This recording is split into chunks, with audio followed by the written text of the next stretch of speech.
La Biblia habla en el libro que lleva su nombre que la palabra del Señor vino a Jonás y le dijo: ve a la ciudad de Nínive, proclama contra ella, porque su maldad ha llegado hasta mi presencia. Y Jonás se fue, pero en dirección a Tarsis, para huir del Señor. Bajó a Jope, encontró un barco que zarpaba rumbo a Tarsis, pagó su boleto y se embarcó con los que iban a esa ciudad, huyendo así del Señor. Para empezar, porque no todo el mundo tiene que saber, Jonás era contemporáneo de Oseas y de Amós, y todos vivían el mismo tiempo en Israel, un tiempo donde Israel estaba en rebelión contra Dios. Y había una ciudad, Nínive, el enemigo orgánico odiado de Israel.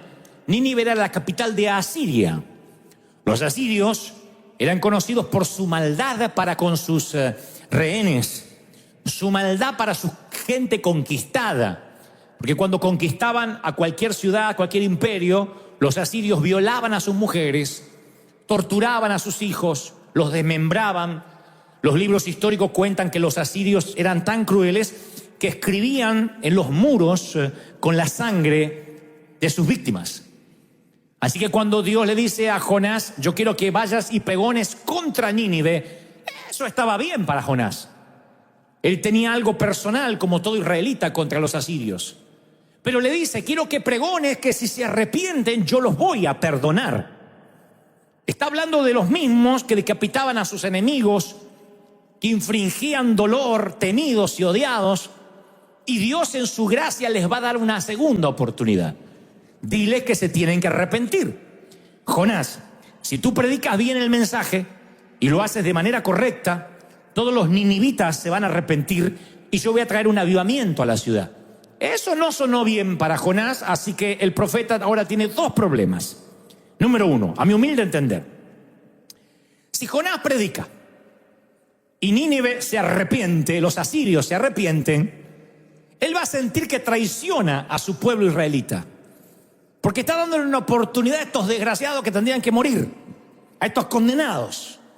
Él sentirá que va a ayudar a preservar con vida al temible enemigo de Israel. Si no se arrepienten, si ni siquiera reciben su mensaje, su vida corre peligro, porque los ninivitas descuartizan a los profetas, especialmente si traen un mensaje de condenación y además si son israelitas. Así que Jonás, como sea, está fregado. Está entre la espada y la pared. Vaya o no vaya, él siente que está en un conflicto de intereses. No quiere predicar. No quiere que se arrepientan ni tampoco quiere que no se arrepientan. Así que hace lo que no debió hacer nunca. Una tercera opción: escapa. No acepta lo que Dios le dice, se rebela. Encuentra un barco hacia Tarsis, paga su boleto y se sube a bordo. Ahora, este es el primer principio. Permíteme dibujarte un mapa mental. Nínive estaba literalmente a 900 kilómetros al este de Israel. 900 kilómetros al este está Nínive. Él está aquí, Nínive está a 900 kilómetros al este. Tarsis es una ciudad de Europa, España, está a 4.000 kilómetros al oeste. O sea que realmente este tipo está escapando. 900 kilómetros está la voluntad de Dios, al este.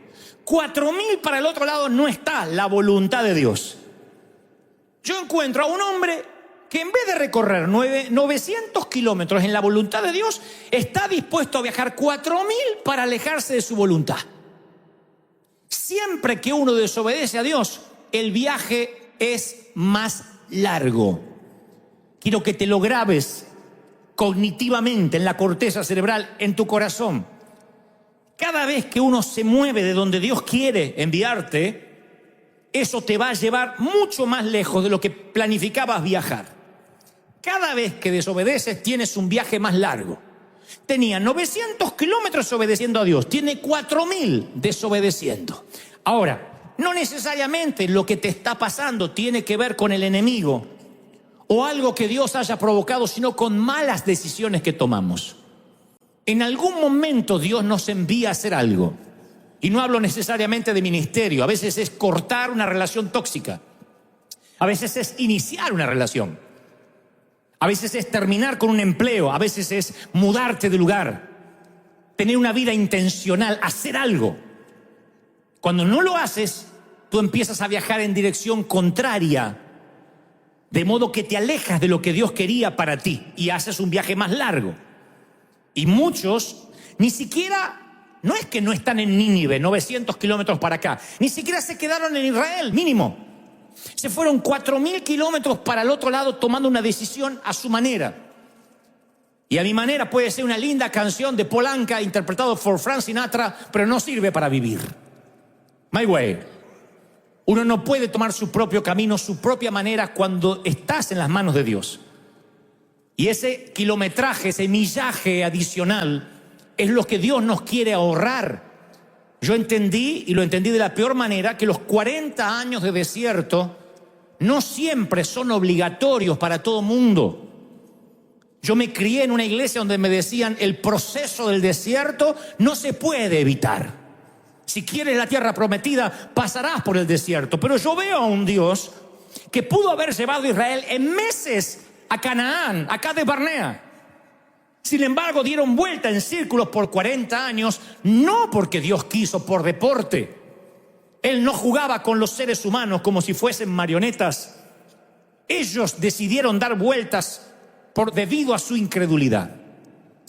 Y el Señor me muestra a través de las Escrituras que no tienes que pasar ciertos desiertos.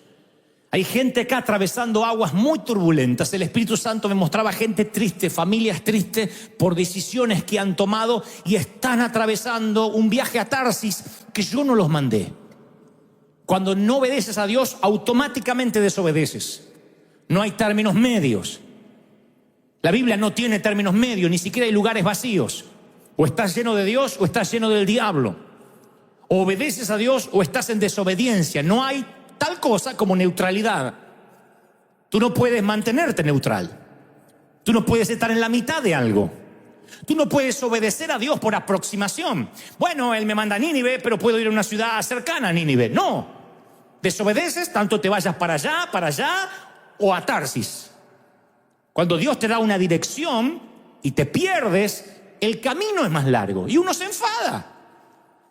Siempre el camino es el más largo cuando desobedeces a Dios. Pero hay otro principio más que el Señor me mostraba, que el regreso también será largo. El regreso no será fácil, porque cuando tú en algún momento decidas darte cuenta que estás mal, que tomaste una decisión fuera de la voluntad de Dios, hay 4.000 kilómetros entre tú y el punto de partida.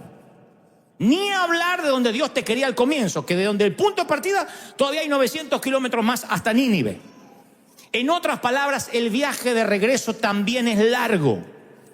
Hay gente que se aleja de Dios por años, hace las cosas mal y pretende que Dios lo arregle con un I'm sorry, I'm sorry. Quiere un de repente. Un de repente es la llenura del Espíritu Santo. Pero cuando tú haces las cosas mal por años, el regreso te va a costar. No hay manera de obviar eso, no hay manera de saltarse el hacer las cosas mal. Hay padres que se han venido a este país para trabajar y han dejado a sus hijos en sus países natales respectivos. Me consta, gente que tiene sus hijos allá, los dejó chiquititos. Está bien, no estoy juzgando tus motivaciones nobles de darle una vida más digna a los tuyos. Pero esa desconexión se paga. Ese viaje de regreso es largo. Después viene esa mamá cuando el hijo tiene 20 años y dice: mi hijo está en la droga, mi hijo está perdido. Yo quiero que le ore para que se le vaya el espíritu. Y no es un espíritu. No tiene que ver el diablo. Son años de desconexión que el viaje de regreso te va a costar. Tú no puedes pedir que Dios en un santiamén arregle una vida de hacer las cosas mal. Te perdona. Las cosas son hechas nuevas, pero hay consecuencias que afrontar. Hay gente que no diezma nunca. No diezma porque no tiene, porque no puede, porque no me alcanza. Un día no aguanta más la escasez y pone un diezmo y ya quiere que ocurra el milagro. ¿Qué pasa, Señor? Ya puse el diezmo y yo te estoy probando. Ah, mira vos. Con un diezmo quiere arreglar años de no pagar sus deudas con Dios. Porque cuando uno se aleja 4.000 kilómetros, no puede arreglarlo haciendo un ajuste menor. No te puede Dios teletransportar al sitio de origen. Uno se alejó. Ahora no solo son los 4.000 kilómetros hasta Tarsis, sino los 4.000 de vuelta. Son 8.000. En cualquier cosa que hayas decidido mal, hay que arreglarlo. Si nunca sembraste nada, no puedes cosechar solamente porque te arrepientes. Dios te perdona, pero no hay cosecha. ¿Cuántos papis hay ausentes de sus hijos, amarrados a una lata de cerveza y a un canal de televisión, y sus hijos durmiendo todo el día o en una habitación lateral, sin conexión, y después ese papá de abuelo quiere cosechar el cariño de los nietitos o el cariño de sus hijos? Y dice, pero no entiendo, si Dios nos perdonó, si Dios hace las cosas nuevas, sí, pero ahora ¿cómo vas a cosechar lo que no sembraste? ¿Cómo vas a cosechar amor si sembraste indiferencia? ¿Cómo pretendes una pista de aterrizaje para tu avión cuando te dedicaste a viajar solo la gran parte de tu vida? Dios no bendice una mala construcción, no la bendice. Yo sé que no oirás esto mucho, pero es mi obligación como papá decirte, Dios no bendecirá una construcción con malos cimientos, sin planos, una casa amorfa. Tú no puedes construir algo a medias y pedir que Dios lo bendiga. Quiero, pastor, que bendiga esto, algo. Dios no bendice una mala construcción, no. Es imposible que yo me agrade vivir de una manera marginal y espere que Dios haga ¡pac! Y me traiga de Tarsis de vuelta. Ya no hablo de Nínive, mínimo en Jope, donde partí. Entonces hay gente que no diezma, que no paga sus impuestos, que yo sé que no pasa acá, pasa en el primer servicio, pero después se los vamos a mostrar a ellos esto. Y pretende que Dios bendiga una construcción amorfa. Gente que hace las cosas mal, que se mete a hacer cosas que Dios no le mandó y dicen, yo quiero que me lo bendiga, póngame la mano. No, Dios no puede bendecir aquello que no tenga que ver con su carácter, con lo que está escrito. Pero no es lo importante que si te vas te alejas y que el regreso también cuesta, sino que si tú vas a Tarsis, tú pagas los gastos. La palabra dice, encontró un barco que zarpaba a Tarsis, pagó su boleto y se embarcó a los que iban a esa ciudad. Hay una lección por el pago de Jonás de su propio boleto. Cuando tú huyes de la voluntad de Dios, tú corres con los gastos. Ni amén, me dice, me miran así diciendo, ¿qué pasó? No, es que cuando uno se aleja, uno paga los gastos. Tú desafías a Dios, tú pagas el transporte. Si tú vas a Nínive, Dios te paga el boleto, ya tienes el boleto pago, lo retiras de ventanilla. Pero Tarsis, tú corres con los gastos. Si vas para el otro lado donde Dios te mandó, tú corres con los gastos. Yo titulé este mensaje, tú pagas el boleto a Tarsis. Tú pagas el boleto a Tarsis. Si algo te está costando más de lo que pensabas pagar, está durando más de lo que pensabas quedarte y te ha llevado más lejos de lo que pensabas ir, es muy probable que estés yendo para Tarsis, que estés en una relación disfuncional, que estés emprendiendo algo que Dios no te mandó, que estés en una iglesia muerta sin presencia de Dios y ahí estás porque tienes miedo de dejar, porque tienes parientes, porque tienes amigos, no sé. Pero cada día que vas rumbo a Tarsis, un día más que te alejas y el boleto lo pagas tú. Dios habría costeado su voluntad. Lo que trato de decir es que cuando algo en un hijo de Dios se mantiene de manera crónica, tienes que levantar los ojos, abrir los ojos y parar las antenas. No puede haber algo crónico. Te lo voy a poner así. Tú puedes pasar por una temporada de enfermedad. ¿Quién no? Pero si sale de una enfermedad y te enfermas de otra cosa, y te enfermas de otra cosa, y te enfermas de otra cosa, y llevas años, tienes que darte cuenta de que estás pagando un costo, un boleto, que no deberías estar pagando. Tú no puedes estar endeudado con la clínica, con el hospital, con los copay, con los pagos. Es que me salgo de la fiebre de este, me agarra la fiebre del otro, tengo que ir al otro, y ya no sabes cómo pagar el hospital. Te puede pasar una vez, 2, 3, 4, es un patrón. Uno puede cometer el error de que se endulza con la tarjeta de crédito y en una fiesta, en un cumpleaños dice, meto la tarjeta y después Dios dirá. Yo sé que acá no lo hacen porque son muy espirituales y conscientes, pero en otros países la gente lo hace. Pero si cada fin de año las tarjetas tuyas están en rojo Si te vas al mall para la Navidad y para el Año Nuevo y te compras el shopping y te endeudas y en enero estás ahogado así y ya lleva 10 años, es un patrón. Tú estás pagando un costo. Muchos están corriendo con los gastos emocionales, psicológicos, espirituales e incluso físicos de haber ido a Tarsis. Es un costo que tú no tendrías que estar pagando. Cuando algo se repite, es un costo que estás pagando. Hay gente que repite los patrones en la pareja. Se casa con alguien disfuncional, se llevan mal. Cada uno saca la peor versión del otro. Se separa con un dolor porque ese camino de vuelta, ¡ay, es terrible! Y vuelve a agarrarse otro peor. ¡Ay, es Satanás! ¡No! ¡No estás viendo bien! El diablo ni se enteró que te volviste a casar. Es tu culpa.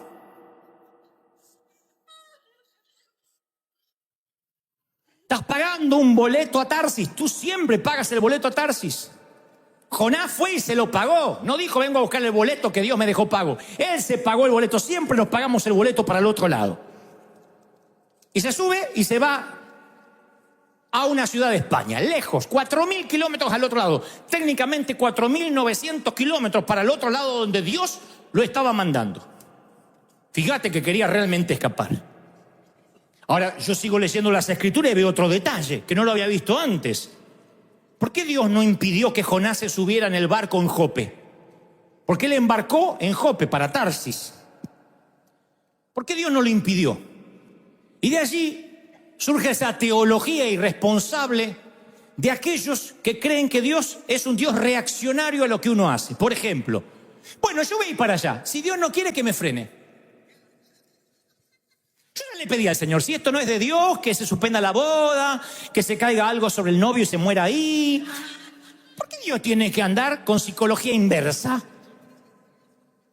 ¿Cuánto uno puede criar a un hijo que dice, mami, voy a poner los dedos en el enchufe, si esto no es tuyo, parame? ¿Cuánto? Cruzo la acera sin mirar, si esto es peligroso, parame. No se puede tener un hijo así, porque uno es un bombero apagando incendios. Y creemos que Dios trabaja en el 911, apagando nuestros incendios. Yo he escuchado gente decir, yo emprendo cualquier cosa que Dios me pare. Si no tengo que hacer este viaje, que suspendan el vuelo. Si viajas en Avianca, se suspende todos los días y nunca sabes si Dios te está hablando. ¿Cómo si esto no es de Dios, que Dios me pare? Dios no lo frenó, se tomó, compró el boleto, se subió, se puso los auriculares, el tipo, y se fue. Pero cuando te vas a Tarsis, Dios no te va a frenar cuando embarcas, te va a encontrar en medio de la nada. Te va a encontrar en medio del océano. Pero en algún lugar va a salir a tu encuentro. Tú dices, si esto no fuera de Dios, ¿por qué me permitió avanzar? Porque primero, no eres un robot. Segundo, porque tienes libre albedrío. Tercero, no eres un ángel. Cuarto, tú puedes hacer lo que quieras. Dios no tiene que andar reaccionando a lo que tú haces, parándote, deteniéndote. Si esto no es tuyo, Señor, que no puedas salir de aquí del trancón. No. Si esto es tuyo, que el trancón se aligere. No podemos manejar a Dios como si fuera Aladín. Como frotar una lámpara y nos da los deseos. Tú haces con tu vida lo mismo que yo con la mía, lo que decidamos hacer, y eso trae consecuencias, positivas o negativas. Tu carácter se basa a partir de las decisiones. Las decisiones forman el carácter. Entonces yo no te voy a andar vigilando qué tú vas a hacer, ni Dios te va a andar parando y vigilando. Es una decisión que tú tomas.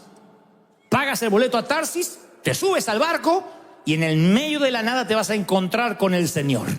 Y lanzó Dios sobre el mar un fuerte viento y se desencadenó una tormenta tan violenta que el barco parecía que se iba a hacer pedazos. Miren qué literal, qué explícito que es el autor. No dice más o menos una tormenta de verano. No, parecía una cáscara de nuez el barco. Mi querido, ¿y si esas circunstancias adversas que estás atravesando no tienen que ver con el enemigo, no tienen que ver con Dios, sino que tienen que ver porque vas a contrapelo, vas al revés, a contramano de donde Dios te mandó? Hay gente que hace meses tomó una mala decisión, otros hace años. Y a través de los años van a contramano luchando contra el viento del Espíritu de Dios. Yo entiendo que puede haber una tormenta tropical sobre tu vida, pero cuando la tormenta no para, y son años, años y años, ¿no estás cansado de estar endeudado? No me digan amén, pero con esa carita estamos de acuerdo. ¿No estás cansado? ¿No quisieras tener, no ser rico, tener para ganar en vez de tener para pagar? ¿No quisieras tener dinero para decir, me voy a comprar algo lindo, un calzón dorado para sorprenderlo a él, qué sé yo? En vez de tener que coser el mismo. ¿No estás cansada de depender de medicamentos y dejar esto? Hay gente que tiene una farmacia en la nevera. Pero no porque está pasando una condición médica, sino una, dos, tres, sale de esa, un mes de estar bien y otra vez. Entonces, ¿qué? ¿Naciste para sufrir? ¿Estás en pecado? No necesariamente. A veces llevas años y años viajando para Tarsis, luchando contra los vientos. Y ojalá eso te afectara solo a ti, porque ojalá esto fuera un problema personal entre Dios y Jonás. La tormenta asustó tanto a los marineros que empezaron a arrojar el cargamento al mar para aligerar el barco. Era un barco de carga. No era un crucero de placer, era la gente que trabajaba de eso, estaba perdiendo su salario. Fíjense lo que un polizonte a bordo hace con los que tiene cerca. Un polizonte a bordo hace que nadie pueda avanzar, que nadie pueda crecer. Ese es el problema. Cuando un polizonte, va a Tarsis en lugar de ir a Nínive, hunde a toda la familia. Un día mi papá se enojó con el pastor. Yo era chiquito, así que no supe los detalles. Pero mi papá se enojó con el pastor, no sé por qué, o algo le cayó mal. Entonces un día dijo, no vamos a congregarnos más. Mi mamá dijo, ¿y por qué? ¿Qué tiene que ver Dios? No, es que no le quiero ver la cara más a ese, por el pastor, y no nos vamos a congregar más, y no es que nos vamos a hacer mundanos, vamos a leer la Biblia, vamos a hacer devocionales en casa, o Dios no puede estar con nosotros también. Y tenía cierta razón. Pero de pronto su decisión de irse a Tarsis nos empezó a afectar a todos. Mamá enfermó de cáncer al poco tiempo, otra vez el cáncer volvió la quimioterapia, la metástasis. Los medicamentos que habíamos olvidado otra vez volvieron a estar allí en la mesa de luz. Mi hermano fue convocado al servicio militar obligatorio en Argentina. Casi lo matan. Empezamos a notar que la mano de Dios había apartado de nosotros por un Jonás. Es imposible ir a Tarsis y pensar que no va a afectar a tus hijos, que no va a afectar a tu cónyuge, te va a afectar. Yo recuerdo que nosotros nunca teníamos mucho dinero, siempre éramos clase media tirando a subsuelo. Pero recuerdo los 3 o 4 años peores siendo cristianos que pasamos. ¿Saben por qué lo recuerdo? Porque yo no me pude comprar un par de zapatillas ni zapatos por 4 años. Se me agujerearon de la lluvia, me entraba lluvia y no teníamos nada. Me acuerdo porque no podíamos comprar literalmente ni ropa interior. Fueron los años que mi papá dijo, no diezmo más porque eso para el Antiguo Testamento. Se puso teólogo el viejo, la primera vez que se puso teólogo. Y cuando alguien me explique que eso no es tan Malaquía y solamente para los viejos, que alguien me lo explique, yo voy a diezmar. Y cortó. Y empezamos todos a vivir una escasez. Antes de eso había milagros. Yo no tenía para el manual y venía alguien y decía, mira, me sobra este manual, lo compré equivocadamente, déselo al chiquito. No tenía para zapatos y alguien justo dejaba unos zapatos casi nuevos. Pero yo recuerdo como si fuera, lo podría contar hasta con un calendario.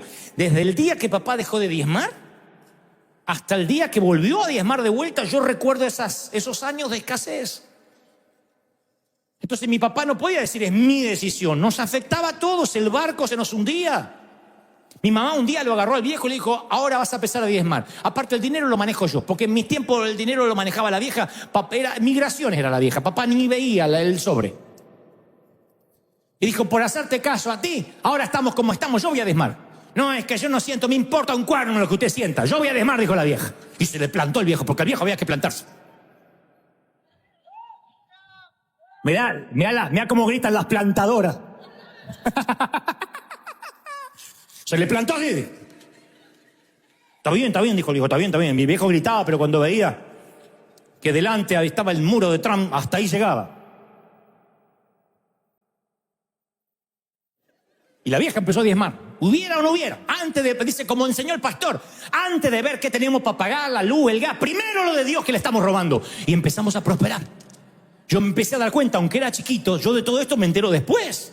Pero yo de pronto me di cuenta que fui al colegio y en el colegio estaban donando zapatillas nuevas. Me di cuenta que alguien me regalaba un paraguas. La bendición vino para toda la familia, aún para los que éramos chiquititos. Volvieron los regalos bajo el árbol. Antes había calzoncillos viejos y remendados. Y ahora volvieron los juguetes. Yo decía, ¿qué pasó? ¿No le habían aumentado a papá? ¿No habíamos cobrado aguinaldo? Lo que había pasado es que estábamos de regreso donde Dios nos quería, a la obediencia. Alguien tiene que decir amén, ¿lo crees? Y cuando hay un polizonte a bordo, se hunden todos. Y le dice el capitán, ¿cómo que duerme, Jonás? No deberías estar orando. Clama a tu Dios, quizás se fije en nosotros y no muramos. ¡Qué vergüenza! Que un marinero inconverso le diga a un cristiano lo que tiene que hacer. Que no te pase eso, ¿eh? Que no te digan, yo que tú voy a la iglesia. Y Jonás dormía. ¿Cómo puede dormir? Dice que el barco, yo cuando leí que Jonás dormía, voy de vuelta a versículos anteriores y dice, y el barco se hacía pedazos. ¿Han visto un poco las tormentas de estos días acá en California? Que es imposible no sentir la lluvia. Imagínate en un barco y el tipo dormido. ¿Saben qué? El apartarte de la voluntad de Dios es un somnífero. Te noquea. Yo a veces veo gente anestesiada al dolor. Le digo, vamos a cambiar, tienes que rebelarte a estar mal. No, yo nací para sufrir. Otra Navidad con tristeza en mi corazón. Es la llorona, le encanta ser la llorona. Va por la... Le digo, puede ser. Anestesiada. Hay matrimonios anestesiados. ¿Saben que mi abuela, con uno de los abuelos, porque se acuerdan que mi abuela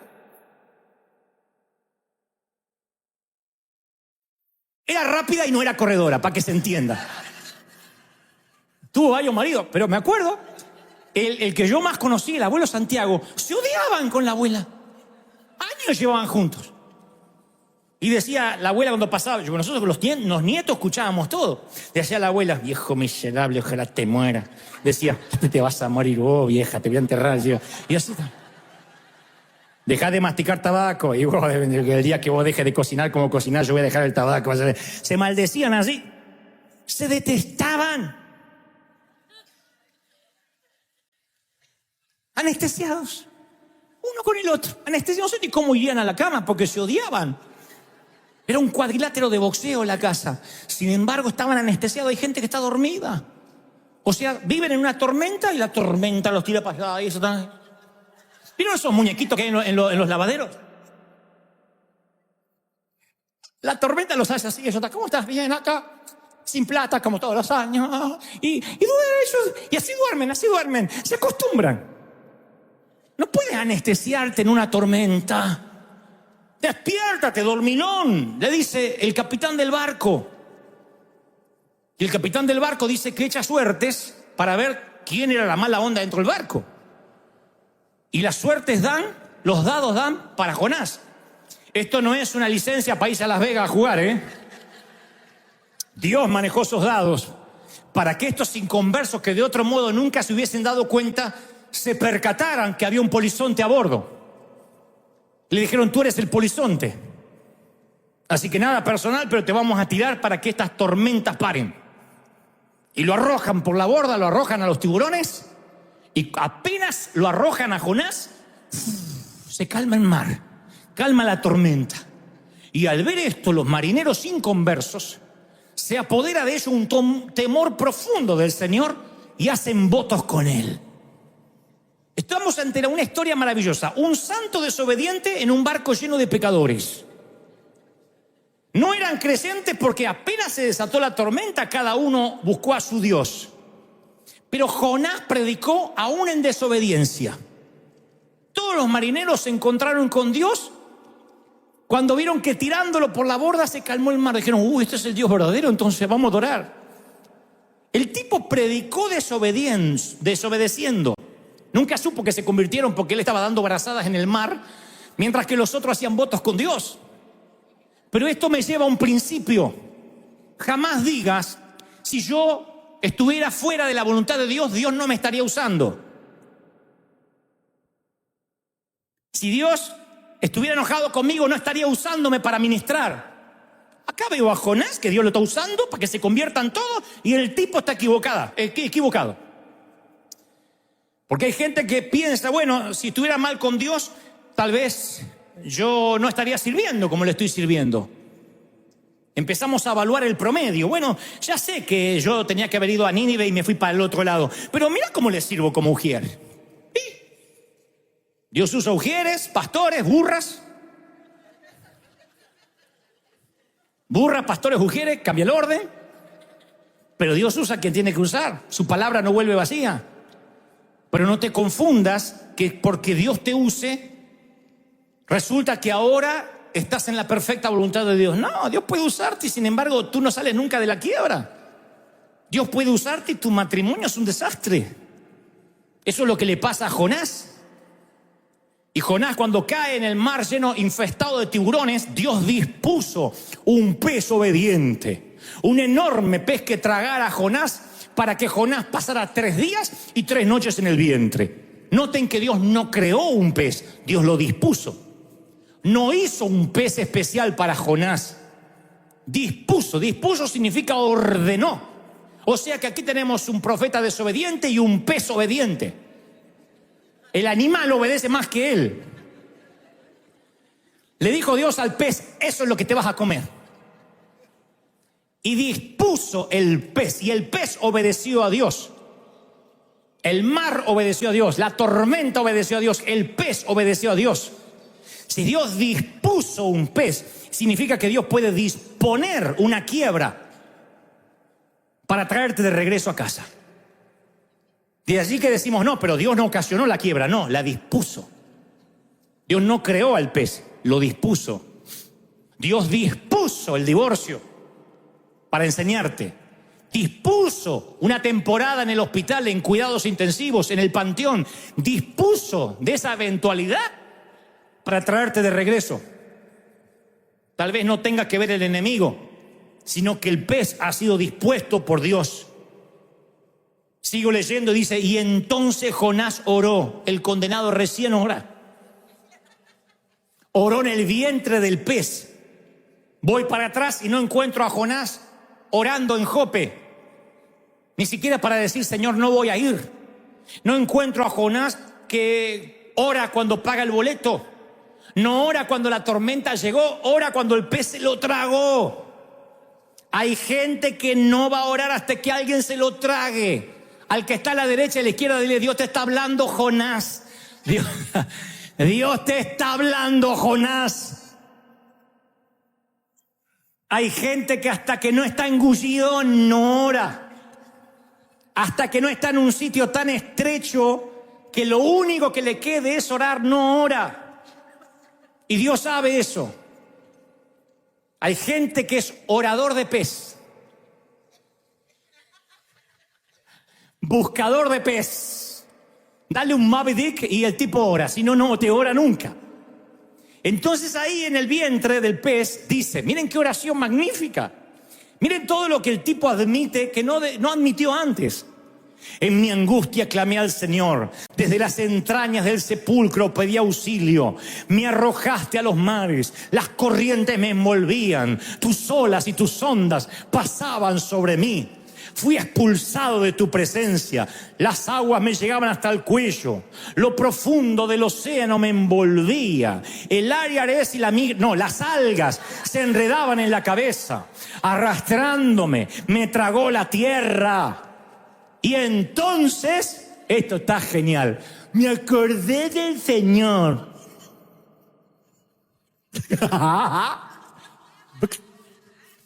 En cesta, ¿se acuerda del Señor? O sea, 4.000 kilómetros para el otro lado, el tipo no se acordó. Una tormenta de su vida, el tipo no se acordó. Lo traga un pez y dice, ay, entre la mucosa, entre las algas y entre los jugos intestinales del pez, Se acordó del Señor. No, sí, yo soy igual. Yo cuando estoy así en el hospital, que estaba todo quebrado y impotente, y que me dijeron que me quedaban días de vida, yo me acordé del Señor y empecé a buscar. Recién ahí, ¿de verdad? ¿Really? ¿Te acordaste del Señor en la corte del divorcio y no en el altar cuando te casabas? ¿Te acordaste del Señor en la escasez y no cuando había abundancia? ¿Te acordaste del Señor cuando las cosas se pusieron feas y no cuando estuvieron bien? ¿Ahora te acordaste del Señor? Me acordé del Señor. Yo creo que si el vientre del pez te devuelve a la voluntad de Dios, tienes que agradecer por ese vientre del pez. Empezó a orar Jonás, empezó a clamar al Señor para obtener un boleto de vuelta a la voluntad de Dios. Y no fue un regreso cómodo. ¿Saben cuál fue la oración de Jonás? Te ruego que yo salga por donde entré.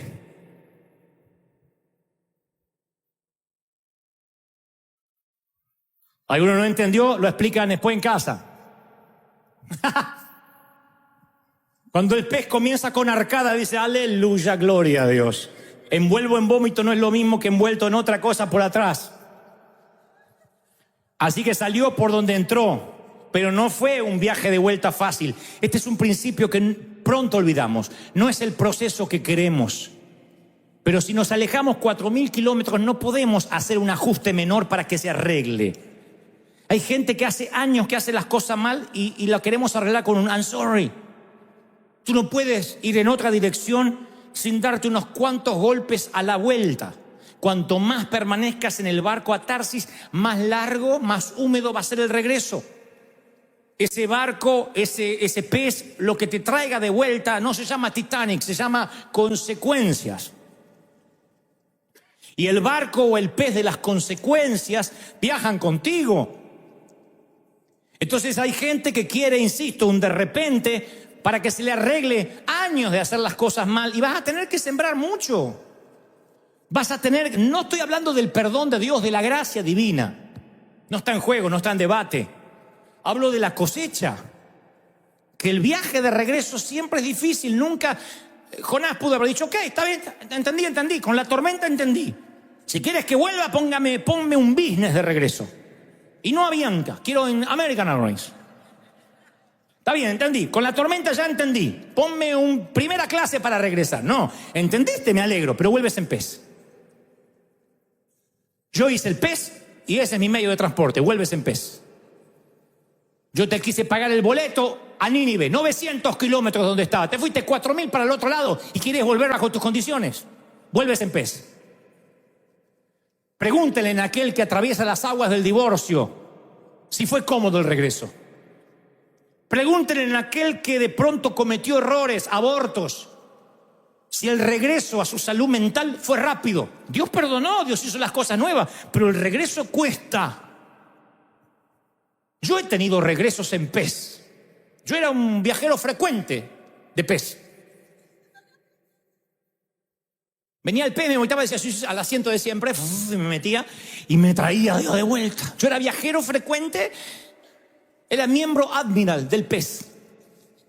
Y Dios me traía de vuelta una y otra vez y nunca eran regresos cómodos. Nunca. A veces confiaba en hombres de negocios, en empresarios, en vez de confiar en Dios. Y en vez de orar a Dios, iba y pedía que no tenía que pedir. El tipo me prestaba, a veces eran usureros y a veces no eran usureros, pero me volvían loco. Yo decía, si Satanás me hubiese prestado, no me salía tan caro. El tipo me volvía loco, me llamaba por teléfono, me controlaba. Y yo decía, Señor, ¿por qué? Porque yo no te mandé. ¿Para qué fuiste a hablar en tu desesperación? ¿Por qué no confiaste en mí? ¿Por qué no esperaste que yo pagara tu boleto? Si yo te mando a hacer algo, soy un Dios informado. ¿Por qué en tu desesperación quieres ayudar a Dios? Si Dios te dice, Abraham, tendrás hijos con esa mujer, ¿por qué te acuestas con la esclava para querer ayudarme? ¿Por qué quieres acelerar los procesos divinos? Cuando uno acelera los procesos divinos o desobedece, paga el boleto a Tarsis y vaya que lo paga, porque encima no incluye la vuelta. La vuelta es en pez. Y cuando estás en un vientre allí, en una zona estrecha, te acuerdas de Dios, pero cuesta dolor. Cuesta amargura, son consecuencias. Y Jonás es vomitado en la voluntad de Dios. Dios no hace nada hasta que Él se acuerda de Dios. Y ahí dice la Biblia que es vomitado en tierra seca. No fue vomitado en Nínive, no hay playas en Nínive. Así que yo considero que fue vomitado en Jope, donde Él embarcó. Y este no es un tema menor. Cuando regresas a lo que Dios quería que regreses, Él no te va a llevar donde te mandó. Tú tienes ahora que empezar a ir donde te mandó. Él te va a llevar a donde tú te empezaste a equivocar, al punto de partida. Diré esto una vez y que el Espíritu Santo te haga oír lo que tienes que oír.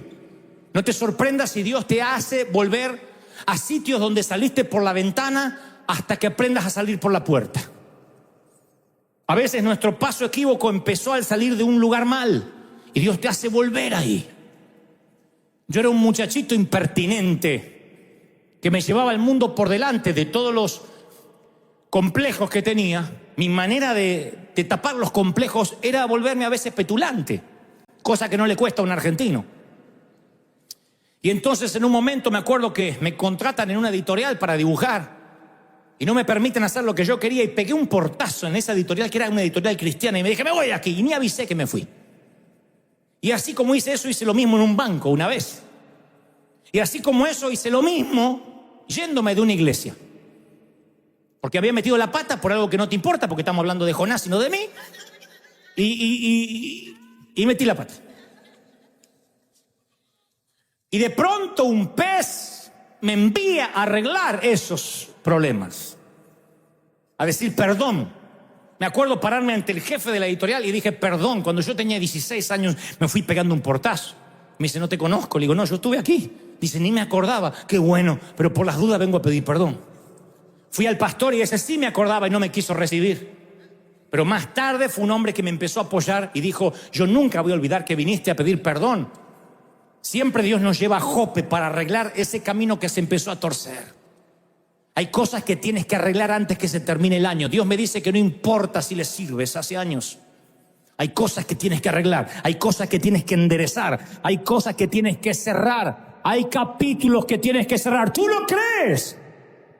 Hay capítulos que tienes que cerrar. Hay temas en tu vida que tienes que hacer borrón y cuenta nueva y salir por la puerta. A veces hay que tragarnos el orgullo y decir, Señor, lo voy a hacer porque a partir de ahora vuelvo a Jope y quiero empezar el viaje hacia donde tú quieres que viaje. Y Dios viene, aún todavía Jonás está con las algas en la cabeza así, y Dios le dice, ve a Nínive. Vino la palabra por segunda vez a Jonás, ve a la ciudad que te mandé y predica. Dios no cambió. Es el mismo mensaje antes del pez y sigue siendo el mismo mensaje después del pez. Si Dios no va a cambiar, mejor que nos convenga hacerlo la primera vez. No veo que Dios cambió el mensaje. Sí, lo pensé mejor, Jonás, tu actitud me hizo reflexionar. Ve y predica. Y vino por segunda vez la palabra. No esperes el segundo sí. Aférrate al primer sí. El segundo sí siempre va a haber dolor en el medio. Te lo digo con conocimiento de causa. Aprende a obedecer a Dios al primer mandato. El segundo sí siempre va a doler más. Y Dios va a mantenerse. Dios mantuvo la profecía. Me encanta que Dios mantuvo la profecía. Dios tiene más gracia que la iglesia. La iglesia mete la pata a disciplina, pero Dios conserva la profecía sobre él. Ve y predica, yo te reincorporo como profeta. ¡Aleluya! Alguien tiene que decir amén. Aquí está Dios enrolándolo, incorporándolo como profeta. ¿Y saben qué le encarga a Dios a Jonás? El mayor avivamiento que tuvo la raza humana. No es Pensacola, no es la calle Azusa, no es Reinhard Bonnke en África. Este es el mayor avivamiento. Dice la palabra que desde el rey hasta el corral de las ovejas, todo mundo se arrepintió en Nínive. Los asirios malvados, enemigos orgánicos de Israel, se arrepintieron. Y el rey dijo que todo el mundo se vista de cilicio, se arrepienta. Y todo Nínive se arrepintió. Un avivamiento se generó en Nínive a causa de un profeta desobediente. A mí me alienta esto, porque Dios reincorpora a los que fallan, incluso a los ministros caídos. Cuidado con alguna vez decir, aquel cayó, aquel pecó, aquel me enteré que se divorció. Cuidado, porque Dios reincorpora a estos ministros y a veces hasta le entrega avivamientos. Dios no mide como medimos nosotros. Dios reincorporó a Jonás. Cualquiera lo hubiese echado de la iglesia y le hubiese quitado las credenciales. Un tipo que Dios lo manda para allá se va para el otro lado. Desata una tormenta, le cuesta la carga a los marineros. Un pez lo tiene que vomitar y encima Dios le da el avivamiento. ¿Por qué no se lo da a Nahum, a Amós? Es que Dios conserva la profecía que hay sobre ti.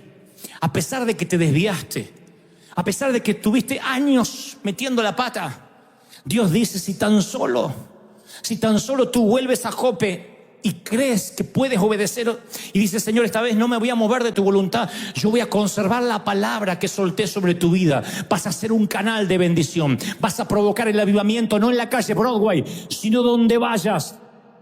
Te voy a bendecir. Si crees que Dios habló, celebra con un aplauso al Rey de Reyes. ¡Wow! ¡Wow!